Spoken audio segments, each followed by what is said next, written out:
এবারে খেলার খবর। এশিয়া কাপে সুপার ফোরের লড়াই এখন সমীকরণের খেলা। বাংলাদেশ ও শ্রীলঙ্কা একই দড়িতে বাঁধা, একে অপরের জয় পরাজয়ের উপর নির্ভর করছে দুই দলের ফাইনালে ওঠার আশা। 3 ম্যাচ জিতে শীর্ষে থেকে সুপার ফোরে উঠেছিল শ্রীলঙ্কা, কিন্তু সুপার ফোরে এসে হঠাৎ হারিয়েছে ছন্দ। প্রথমে বাংলাদেশ, পরে পাকিস্তানের কাছে হেরে বিদায়ের শঙ্কায় লঙ্কানরা। এখন ভারতের বিপক্ষে জয় ছাড়া তাদের সামনে আর কোনো পথ খোলা নেই। বাংলাদেশ আজ ভারতের বিপক্ষে হারলে ছিটকে পড়বে শ্রীলঙ্কা, কারণ 2 ম্যাচ শেষে তাদের নেট রান রেট সুবিধাজনক নয়। বাংলাদেশের সামনে এখন 2টি ম্যাচ ভারত ও পাকিস্তানের বিপক্ষে। দুটোতেই জয় পেলে সরাসরি ফাইনালে উঠবে লিটন দাসের দল।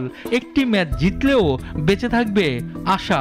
আর ভারতের বিপক্ষে আজ যদি হারে বাংলাদেশ, তবে পাকিস্তানের বিপক্ষে ম্যাচ হয়ে উঠবে অলিখিত সেমিফাইনাল।